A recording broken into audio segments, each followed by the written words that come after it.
It's Adam, welcome to training vlog number 4. So as usual, thank you very much to be here, it really means a lot. And if you stay until the end, please give me your comment on how I can improve my presentation and my content. It's really appreciated.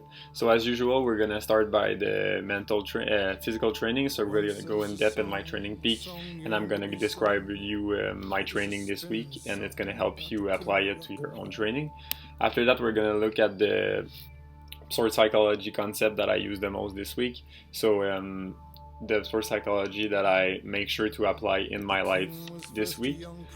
We're gonna look at the clip of the week, so the clip that has the most influence on me, that gave me the most inspiration and the most motivation. I'm gonna tell you the book of the week, the album that I listened the most this week, and we're gonna finish by some question and the most badass of the week. So let's go right into it.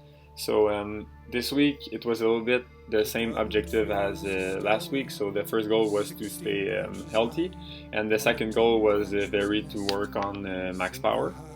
So I had 3 workouts on the trainer. They were short workout, but they're really specific workouts. So like I said, it was very focused on high power development. So the objective was not really to do the best number I ever did. It was just to hit a certain number, but to be able to repeat it effectively in a way that I was in control. Because as you know, in races, it's not enough just to be able to follow and to hold the power you need to hold. You need to have a certain awareness, so you're able to take the right decision in the moment and follow the right strategy. In terms of long ride, I did 2 long rides. The first one was just a little bit less than 6-hour ride in the Laurentides. It was an amazing ride. Started in Prévost, went to Wentworth, after Montcalm, Saint-Adolphe, and finish it in Saint-Sauveur. The other long ride, it was very cold. I have a small video just showing you how much layer I have. For me, it's really important to have layers because when you do effort, like for example uphill, and you sweat, you don't want to be all wet when you go down, because when it's 2 degrees, it's really easy to be freezing in like 5 minutes. So if I have one advice for you when you go out when it's very cold, be sure to have a lot of layers rather than have just one big layers that is gonna be very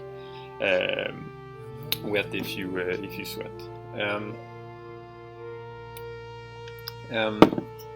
I finished the week with morning run. I was supposed to do a long ride, but actually we didn't have electricity for 3 days here, and I'm gonna switch to the best moment of the week, because I think for me it was actually the best moment of the week.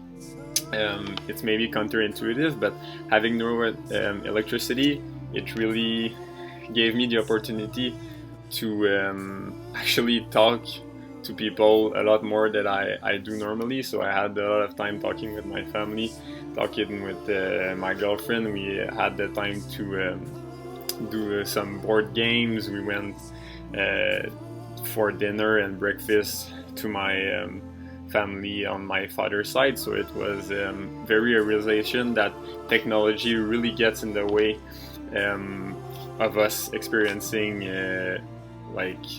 great relationship in real life.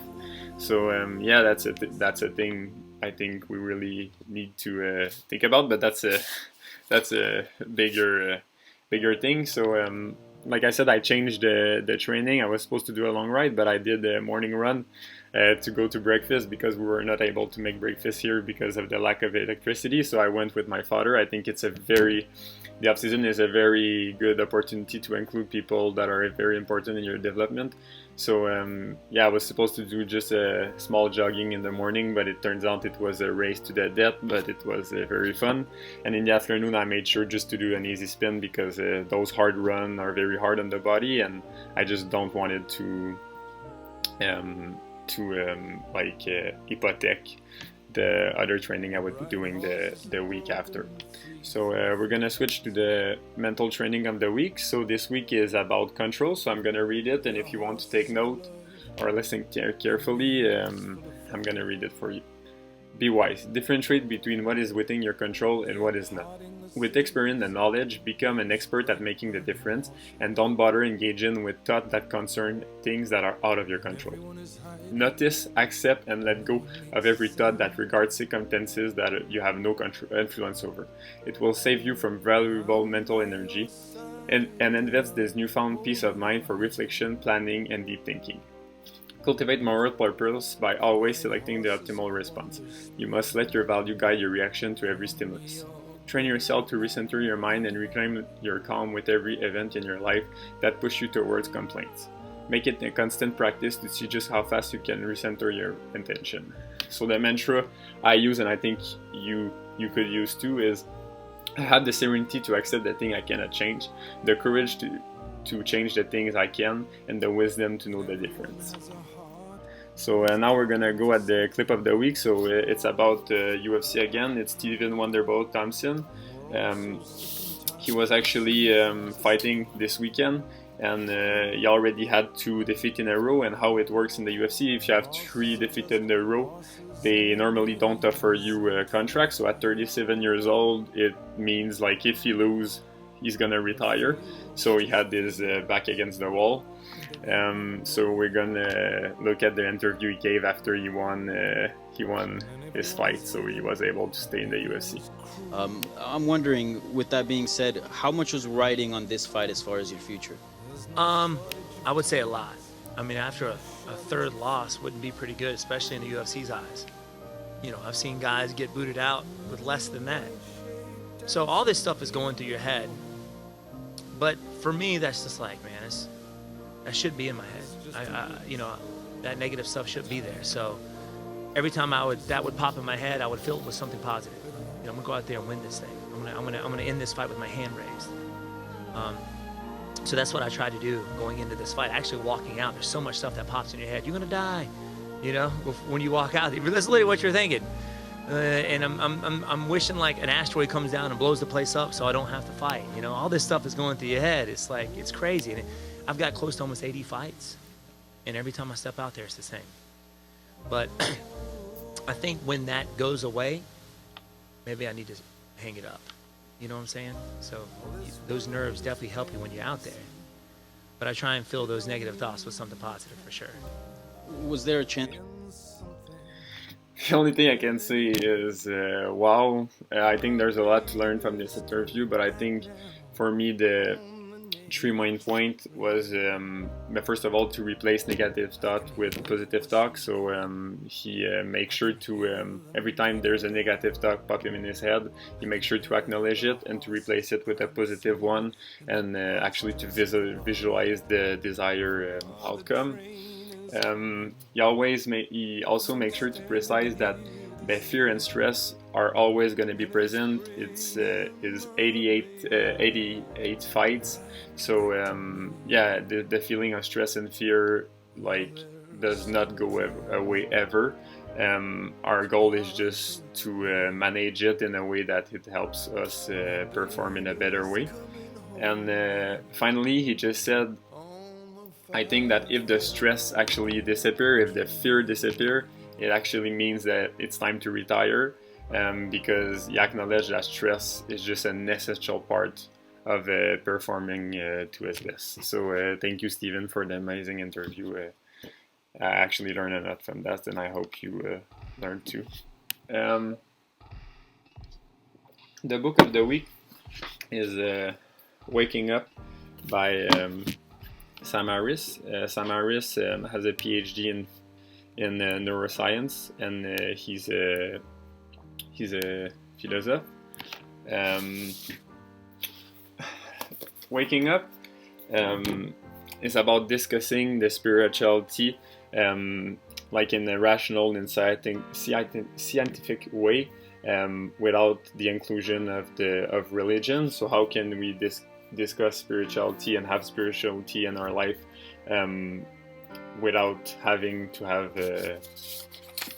something, a religion to believe. So I'm gonna read it.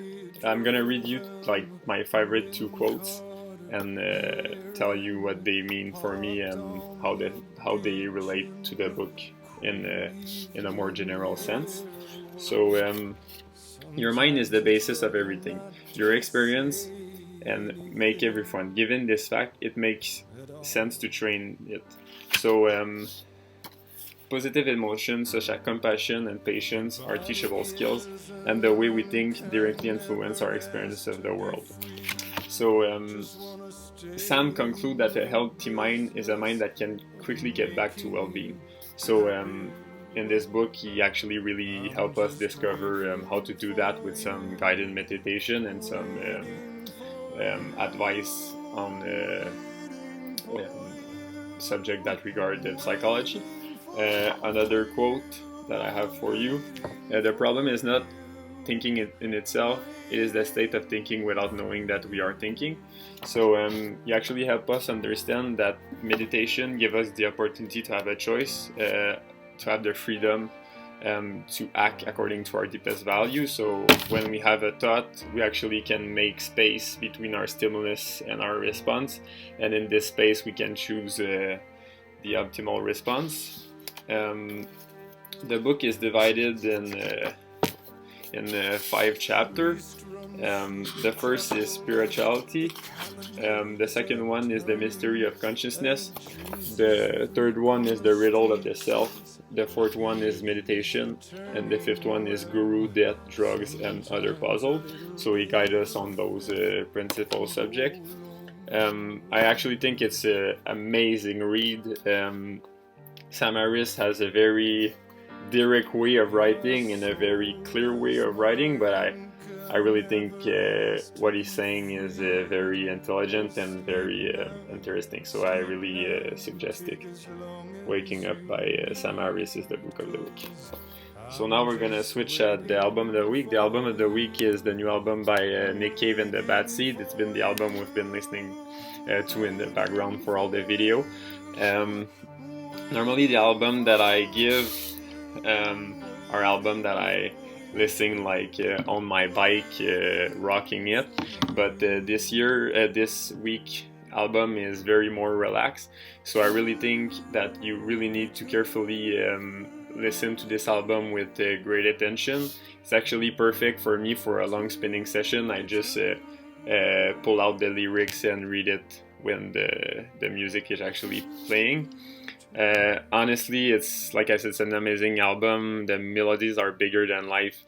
Nick Cave lyrics and performance honestly give me shiver, and I think it also gave us the opportunity to reflect on and think. How can I describe this album in like one phrase?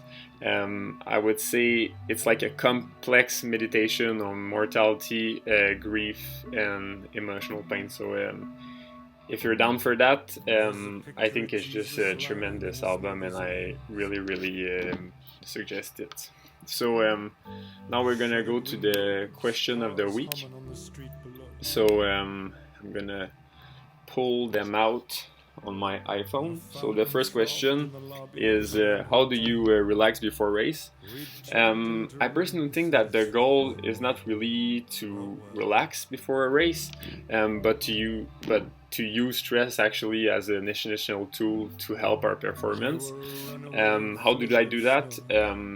I remember to visualize myself at my best. So I remind myself on moment that I was performing at my absolute best. I also constantly bring back my attention on what I can control. So what's important now, an acronym, it's win. So how can I win this actual moment? And yeah, I think it's a very good question, and I'm for sure gonna come back in the future. The second question is what do you eat before race? Before race, I actually really focus on eating a lot of carbs to make sure the glycogen reserve are at maximum. when I enter races, and I make sure also to decrease the amount of fiber that I have in my alimentation. So I decrease vegetable and fruit and all the things that have a lot of fiber in them. Other question, what do you think of vegan athletes? First of all, thanks for being a vegan athlete if you are.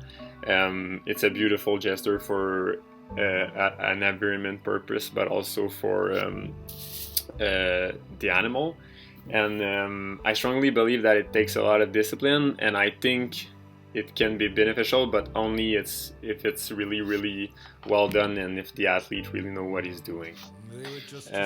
Finally, what do you think about the keto diet for an athlete? Personally, I don't really have an opinion on it. I personally like to decrease the amount of carbs that I intake during training, a week of training where there's more long ride and less intensity, so I train my body to use more fat. But to be honest, I never experiment with a real ketogenic diet, so I couldn't say. But I think it's very clear. I think it's very clear that a ketogenic diet can help in some instance, like weight loss and disease prevention, but I don't think that right now there's clear conclusion about helping athlete performance. So before trying it, I would really wait. Actually, but for me personally, I would really wait before there's more convincing studies about it. Finally, the most badass of the week, it's Emily. She came on the ride I described before, so the 160k ride. I just wanted to acknowledge her at the most badass, because not because she did the 6 hour with me at just a little bit less than 30k an hour, but because she had the courage to say, yes, I'm gonna come with you, Adam. I don't care if I'm maybe a little bit weaker, I'm just gonna have the courage to say yes and go out of my comfort zone. Yeah, I strongly encourage you to do the same. Remember that the people you go out with on rides most definitely have experienced a time where they were the weakest in the group, or they were the less experienced in the group, and so don't be shy to go out with someone that is stronger than you. It's just going to help you to go out of your comfort zone, and be sure that the person that is stronger is just going to help you, and it's not because you have a time that it's a little bit harder that it's the end of the world. So yeah, don't be shy and go out with people that are stronger than you, so you can learn and improve. So yeah, that's about it for this week. Hope you like it. Like I said in the beginning, please tell me how I can improve my presentation or my content. It's really appreciated. And yeah, if you like it, you feel free to comment, to share it, and subscribe if you want to see the other vlog I'm gonna do. As always, there's gonna be one each week. So have a great rest of your week, and I'm gonna see you next week.